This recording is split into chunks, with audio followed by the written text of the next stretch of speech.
என்ன அங்கிள் இன்னைக்கு உங்கள் நடவடிக்கையே சரியில்லையே? என்னாச்சு?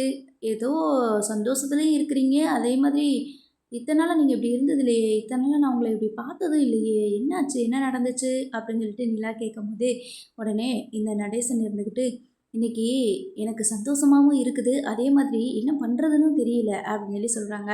அப்படி என்ன அங்கிள் நடந்துச்சு அப்படின்னு சொல்லி நிலா கேட்க, இல்லை என்னோட எக்ஸை பார்த்தேன் இன்னைக்கு அப்படின்னு சொல்லி சொல்கிறாரு. என்னது, எக்ஸா? என்ன அங்கிள் எக்ஸு ஒய்யின்ட்டு இருக்கீங்க அப்படின்னு சொல்லிட்டு நிலா கேட்குறாங்க. அதாம்மா, நீங்கள் முன்னாள் காதலியை என்ன சொல்வீங்க, எக்ஸுன்னு தானே சொல்வீங்க. இன்னைக்கு என்னோட முன்னாள் காதலியை பார்த்தேன் அப்படின்னு சொல்லி சொல்கிறாங்க. என்ன அங்கிள் சொல்கிறீங்க, இது வேறையா உங்களுக்கு அப்படின்னு சொல்லி கேட்க, ஆமாம்மா, சேரனோட அம்மாவை கல்யாணம் பண்ணுறதுக்கு முன்னாடி நானும் அவளும் ரொம்பவே காதலிச்சுட்டு தான் இருந்தோம். அவள் மேலே எனக்கு ரொம்ப பாசமாக தான் இருப்பேன். ஆனால் அவளுக்கு கல்யாணம் பண்ணி வச்சுட்டாங்க. அந்த காலத்தில் பெருசாக இந்த மாதிரியெல்லாம் இப்போ நீங்கள் லவ் பண்ணி கல்யாணம் பண்ணுறது மாதிரிலாம் அந்த காலத்தில் இல்லை. வீட்டில் பெற்றவங்க சம்மதிச்சா மட்டும்தான் கல்யாணம் பண்ணுவாங்க. அது ஒரு தெய்வீகமான காதல்மா. கடைசியில் அவளுக்கு கல்யாணம் பண்ணிட்டு போயிட்டா. இப்போ பார்த்தா அங்கே இட்லி கடை போட்டு நடத்திக்கிட்டு இருக்கிறா அப்படின்னு சொல்லி சொல்கிறாங்க. என்ன அங்கிள் சொல்கிறீங்க, இட்லி கடை வச்சுருக்காங்களா அப்படின்னு சொல்லி நிலா கேட்க, ஆமாம்மா, என் ஃப்ரெண்ட்ஸுங்கெல்லாம் சேர்ந்து ஒரு இட்லி கடை இப்போ தான் புதுசாக ஆரம்பிச்சிருக்கிறாங்க. அங்கே போய் சாப்பிட்லாம் வா, ரொம்ப சூப்பராக இருக்குது. இட்லிக்கும் மட்டன் குழம்புக்கும் வேறு லெவல் டேஸ்ட்டாக இருக்குது. நீ ஒரு தடவை சாப்பிட்டேன்னா மாற்றி மாற்றி அங்கே சாப்பிடுவ பாரேன் அப்படின்னு சொல்லிட்டு கூப்பிட்டுட்டு போனானுங்கம்மா. சரின்னு சொல்லிட்டு போய் பார்த்தா அங்கே என் மீனாட்சி நிற்கிறா அப்படின்னு சொல்லி சொல்கிறாங்க. என்ன அங்கிள் சொல்கிறீங்க அப்படின்னு சொல்லி நிலா கேட்க, ஆமாம்மா, என்னால் இந்த அதிர்ச்சியிலேருந்து வெளியில் வரவே முடியல. எத்தனை வருஷம் ஆச்சு தெரியுமா அவளை பார்த்து அப்படின்னு சொல்லி சொல்கிறாங்க. பல வருஷம் கழிச்சு அவங்க தான் உங்களோட லவ்வர்னு நீங்கள் எப்படி கண்டுபிடிச்சிங்க அப்படின்னு சொல்லிட்டு நிலா கேட்கும்போது, அது எப்படிம்மா மறக்க முடியும், அவளோட இனிமையான குரலை என்னால் மறக்க முடியுமா அப்படின்னு சொல்லிட்டு நடேசன் சொல்கிறாரு. என்ன சொல்கிறீங்க அங்கிள், இதெல்லாம் ரொம்ப ஓவரு உங்களுக்கு அப்படின்னு சொல்லிட்டு நம்ம நிலா சொல்ல, உடனேன்னு இதில் என்னம்மா இருக்குது, என்னோட காதலியை திரும்ப பார்த்ததில் எவ்வளோ சந்தோஷம் தெரியுமா. ஆனால் எதுக்கு அவன் புருஷன் கூட இல்லாமல் அவங்க ஊரில் இல்லாமல் இங்கே வந்திருக்கான்னு தெரியல. கடை வேற போட்டிருக்கா. என்ன ஏதுன்னு விசாரிக்கணும். அவளுக்கு கல்யாணம் முடிஞ்சு குழந்தைங்களாம் இருக்குதுன்னு கேள்விப்பட்டேன்.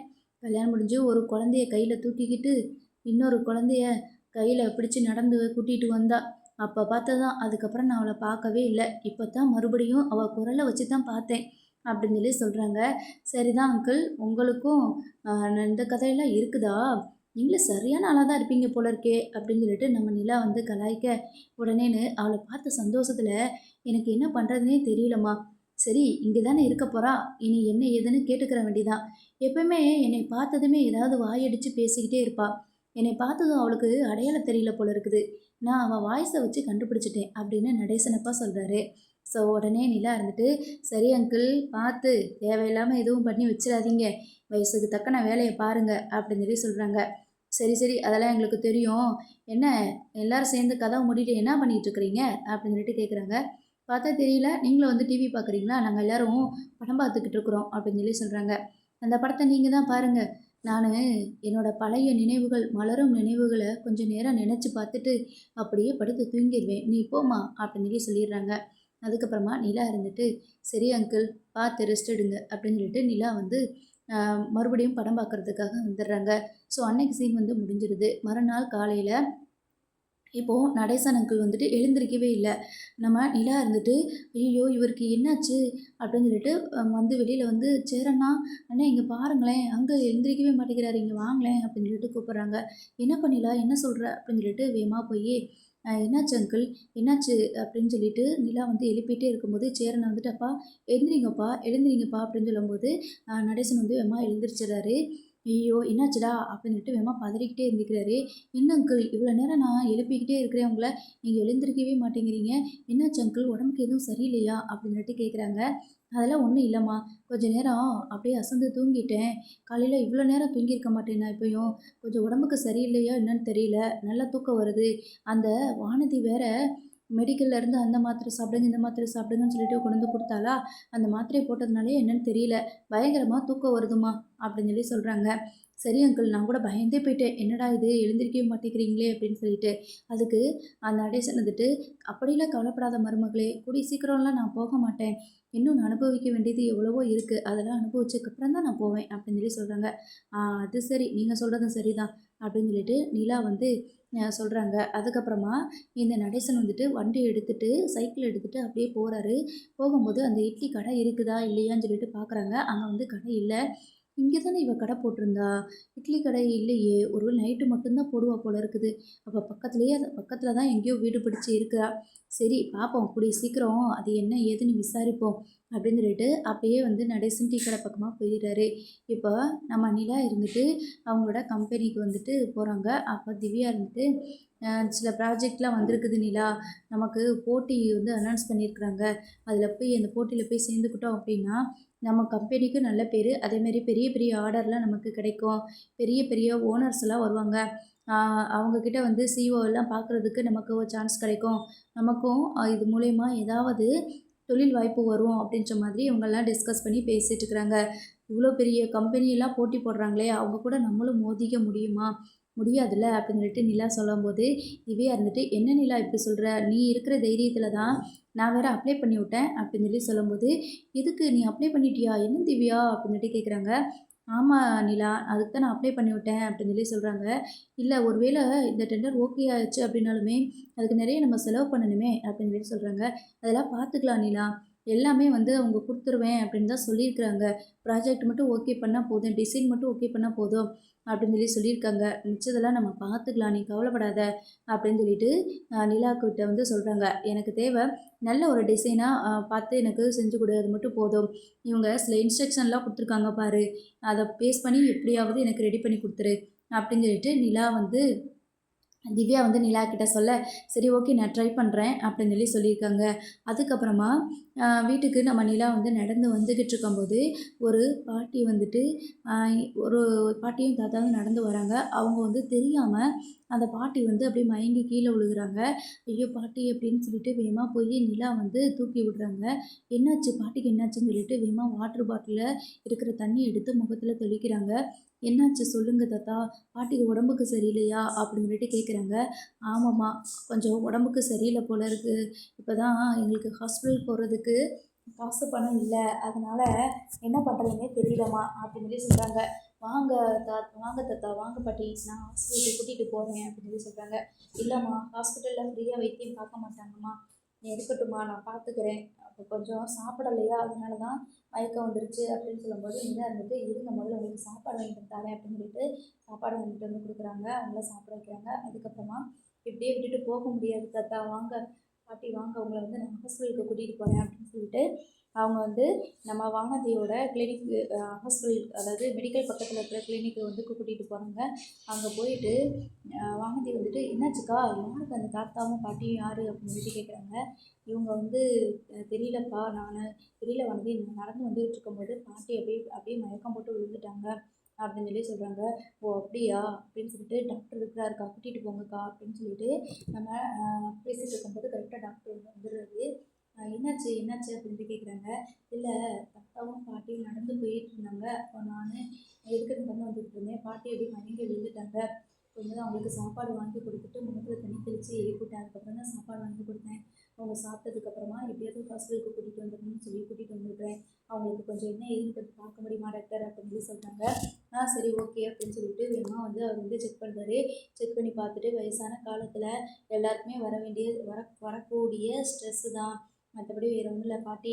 உங்களுக்கு சுகர் இருக்குது, பிபி இருக்குது பாட்டி. நான் மாத்திரை மருந்து கொடுக்குறேன், எழுதி கொடுக்குறேன். நல்லா சாப்பிடுங்க" அப்படின்னு சொல்லி சொல்கிறாங்க. "சாப்பாடுக்கு தான் வழி இல்லையே. எங்கள் பிள்ளைங்க எங்களை விரட்டி விட்டுட்டாங்கய்யா. நாங்கள் எவ்வளவோ கஷ்டப்பட்டு வேலை பார்த்து பிள்ளைங்களுக்காக சொத்து சேர்த்து வச்சோம். இப்போது எங்களை வந்து இந்த மாதிரி விரட்டிட்டாங்க" அப்படின்னு சொல்லிட்டு அவங்க ஃபீல் பண்ணி வருத்தப்பட்டு இருக்கும்போது, நிலா இருந்துட்டு, "கவலைப்படாதீங்க பாட்டி. உங்களை நான் பார்த்துக்கிறேன்" அப்படின்னு சொல்லிட்டு நிலா சொல்கிறாங்க. "என்னால் என்ன உதவி செய்ய முடியுமோ அதை நான் செய்கிறேன்" அப்படின்னு சொல்லி சொல்கிறாங்க. "சரிம்மா, நாங்கள் இப்படியேன்னு எங்களுக்கு முடிஞ்ச அளவுக்கு வேலையை பார்த்து நாங்களே வந்து சம்பாதிச்சு சாப்பிட்டுட்ருக்குறோம்மா. நீ என்னை ஆஸ்பத்திரிக்கு கூட்டிகிட்டு வந்து இவ்வளோ செலவு பண்ணுறியே, இதுவே பெரிய விஷயம்தாம்மா" அப்படின்னு சொல்லி சொல்கிறாங்க. "சரி பாட்டி" அப்படிங்கிறதுனால என்ன இருக்குது பாட்டி, ஒருத்தருக்கு ஒருத்தர் உதவி செஞ்சுக்கிறது தானே. கொண்டாங்க பாட்டி, நான் போய் மெடிக்கலில் மாத்திரை மருந்துலாம் வாங்கிட்டு வரேன் அப்படின்னு சொல்லிட்டு போகிறாங்க. அப்போ வானதி கிட்ட போயிட்டு இந்த மெடிக்கலில் மாத்திரை மருந்து எல்லாமே வாங்கிட்டு வந்து வானதி வந்து ஃபீஸும் கேட்குறாங்க. இவ்வளோ ஃபீஸ் அப்படின்னு சொல்லி சொல்கிறாங்க. மருந்துக்கு எவ்வளோ வானதி அப்படின்னு சொல்லி கேட்கும்போது வானதி வந்து அமௌண்ட்டு சொல்கிறாங்க. நிலா வந்து இந்த பணத்தை எடுத்து கொடுக்குறாங்க. இது எல்லாத்தையுமே டாக்டர் வந்து பார்த்துட்ருக்குறாங்க. உடனே நிலா வந்து அந்த மருந்தையும் மாத்திரையும் கொடுத்துட்டு, பாட்டிக்கிட்ட கொஞ்சம் சேஃபாக பார்த்துக்கோங்க, நீங்கள் எங்கே போகணும்னு சொல்லுங்கள், நான் ஆட்டோ பிடிச்சி உங்களை அனுப்பி வைக்கிறேன் அப்படின்னு சொல்லிட்டு நிலா வந்து கேட்குறாங்க. இல்லைம்மா, நாங்கள் வந்து எங்கேயும் இங்கே இருக்கிற பஸ் ஸ்டாண்டு பக்கத்தில் தாம்மா தங்கி இருக்கிறோம், சின்னதாக ஒரு குடிசை மாதிரி போட்டு அங்கே தாம்மா இருக்கிறோம், நாங்கள் போய்க்கிறோம்மா அப்படின்னு சொல்லி சொல்கிறாங்க. அப்படிலாம் இல்லை பாட்டி, வாங்க நான் உங்களை கூட்டிகிட்டு போகிறேன் அப்படின்னு சொல்லிட்டு வானதியும் சாரி நிலா வந்து ஆட்டோ பிடிச்சி பாட்டியும் தாத்தாவையும் கூட்டிகிட்டு போய் அவங்களோட அந்த சின்ன குடிசையில் பஸ் ஸ்டாண்ட் பக்கத்தில் இருக்கிற குடிசையில் விட்டுட்டு அவங்க போய் சாப்பாடு வாங்கி கொடுத்துட்டு ரெஸ்ட் எடுங்க அப்படின்னு சொல்லிட்டு விட்டுட்டு வந்தாங்க. இதெல்லாம் பண்ணிட்டு இருக்கும்போது வானதி இருந்துட்டு பரவாயில்ல, இவங்க நல்ல மனசாக தான் இருக்கிறாங்க, இருந்தாலும் இவ்வளோ செய்யணும்னு அவசியமே இல்லை அப்படின்னு சொல்லி நினச்சிருக்கிறாங்க. அப்போ டாக்டர் இருந்துக்கிட்டு இவங்க யாருன்னு தெரியுமா அப்படின்னு சொல்லிட்டு கேட்குறாங்க நிலாவை பார்த்து. தெரியும் டாக்டர், எனக்கு தெரிஞ்சவங்க தான், எங்கள் அண்ணன் சோழன் ப்ரோவோட ஒய்ஃப் தான், எனக்கு எல்லாம் கசின் தான், எனக்கு அவங்க சொந்தக்காரங்க தான் அப்படின்ற மாதிரி வானதி வந்து சொல்கிறாங்க. ரொம்ப நல்ல கேரக்டராக இருக்கிறாங்க. இந்த காலத்தில் இப்படி ஒரு பொண்ணை நான் பார்த்ததே இல்லை.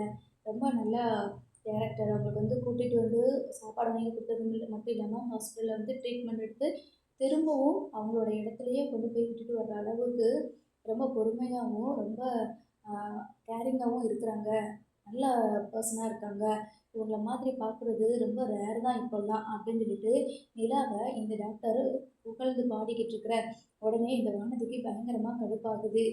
ஐயோ, இங்கேயும் வந்து இவளோட வேலையை கட்டிட்டு போயிட்டாளா இந்த டாக்டரு, இனி என்ன இவளை போட்டு இப்படி புகழ்ந்து தள்ளிக்கிட்டு இருக்கிறாரே அப்படின்னு சொல்லிட்டு வானதிக்கு கடுப்பாகுது. அதுக்கப்புறமா என்ன டாக்டர், இப்போது நானாக இருந்தாலும் இந்த மாதிரி உதவி பண்ணத்தானே செய்வேன். ரோட்டில் ஒருத்தவங்க மயங்கி விழுந்திருந்தாங்கன்னா அவங்களுக்கு உதவி பண்ணுறதுல எந்த தப்பும் இல்லை டாக்டர் அப்படின்னு சொல்லி சொல்கிறாங்க. அதுக்கு அவர் இருந்துட்டு கரெக்டு தான் நீங்கள் சொன்னதில், ஆனால் எல்லாருக்குமே இந்த மனசு வருமா சொல்லுங்கள்? கண்டிப்பாக வராது. இப்போ நானுமே ட்ரீட்மெண்ட் வந்து ஃப்ரீயாக தான் பார்த்து கொடுத்தேன். ஆனால் அவங்க தேவையான பணத்தை வந்து எவ்வளோ ஃபீஸு என்ன ஏதுன்னு கேட்டுட்டு கொடுத்துட்டாங்க. அதே மாதிரி இப்போ நீங்கள் உதவி பண்ணணும்னு நினச்சிருந்தீங்கன்னா நீங்கள் மெடிசனுக்கு காசு வாங்காமல் பண்ணியிருக்கலாம்ல. ஆனாலும் நீங்கள் காசு வாங்கியிருந்தீங்க. நான் என்னோட மருத்துவத்துக்கு மருத்துவம் பார்க்க வந்தவங்கக்கிட்ட பேஷண்ட்கிட்ட எவ்வளோ ஃபீஸோ அதையும் நான் கேட்டு வாங்கிட்டேன். ஆனால் எந்த ஒரு எதிர்பார்ப்புமே இல்லாமல் அவங்க நல்லா ஒர்க் பண்ணியிருக்காங்க, நல்லா பார்த்துக்கிட்டாங்கல்ல, அவங்க தானே செலவு பண்ணாங்க. இந்த மாதிரி நம்ம நினச்சிருந்தோம்னா நம்ம ஃபீஸ் வாங்கியிருக்க மாட்டேன், நீங்களும் மருந்து மாத்திரைக்கு காசு வாங்கியிருக்கவே மாட்டீங்க. அப்படி மனசு நமக்கு இல்லைல்ல, ஆனால் இந்த பொண்ணுக்கு இருக்குதுல்ல அப்படின்னு சொல்லி சொல்கிறாங்க. என்ன ஓவராக புகழ்ந்து தள்ளிக்கிட்டு இருக்கிறாரு இவர் அப்படின்னு சொல்லிட்டு இந்த வானதிக்கு பயங்கரமாக கடுப்பாகுது. எங்கே போனாலும் இந்த நிலா மட்டும் அப்படியே வந்து ஸ்கோர் பண்ணிடுறாங்க அப்படின்னு சொல்லிட்டு டென்ஷனில் இருக்கும்போது, சரி என்ன எப்பயுமே நீங்கள் என்கிட்ட ஏதாவது கேட்டுகிட்டே இருப்பீங்க, எனக்கு ஒன்றுமே கேட்கல அப்படின்னு சொல்லி சொல்கிறாங்க. அதெல்லாம் ஒன்றும் இல்லை டாக்டர் அப்படின்னு சொல்லிட்டு வானதி சொல்லும்போது, இல்லை நீங்கள் எப்பயுமே ஜோக் சொல்லுங்கன்னு சொல்லிக்கிட்டே இருப்பீங்க, எனக்கு ஒன்றுமே கேட்கலையே அதனால தான் கேட்டேன் அப்படின்னு சொல்லி சொல்கிறாங்க. ஐயோ, அப்படிலாம் எதுவும் இல்லை டாக்டர், கொஞ்சம் ஒர்க் அதிகமாக, அதனால தான் கணக்கு வழக்கெல்லாம் பார்த்துட்டு இருக்கிறதுனால அந்த டென்ஷன்லேயே இருந்துட்டேன் அப்படின்னு சொல்லி சொல்கிறாங்க. சரி ஓகே அப்படின்னு சொல்லிட்டு அவர் போகிற போக்கில் ஏதோ ஒரு ஜோக் சொல்கிறேன்னு சொல்லிட்டு போயிடுறாரு.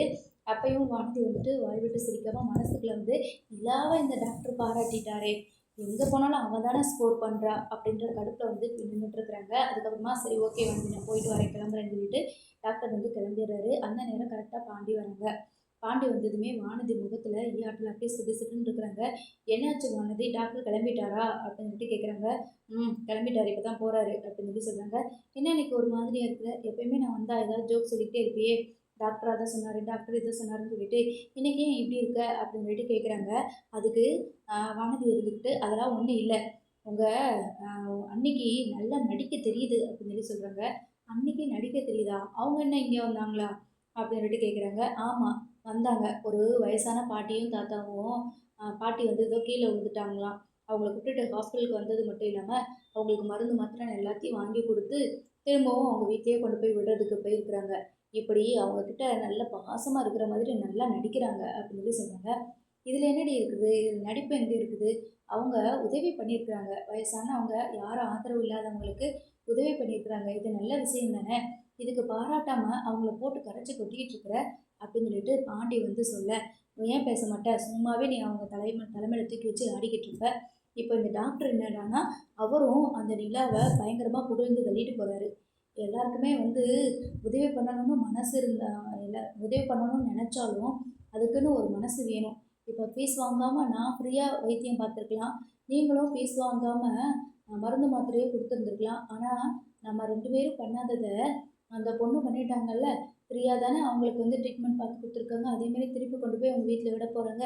அப்படி இப்படின்னு அந்த நிலாவ புகழ்ந்து தள்ளிட்டாரு அப்படின்னு சொல்லிட்டு கோவப்படுறாங்க. ஓ! உனக்கு கோவமா இருக்கிறதுக்கு காரணம் இதுதானா? ஏன்டி உனக்கு அவங்க நல்லது பண்ணாலும் பிடிக்க மாட்டேங்குது. என்ன பண்ணாலும் உனக்கு பிடிக்க மாட்டேங்குது.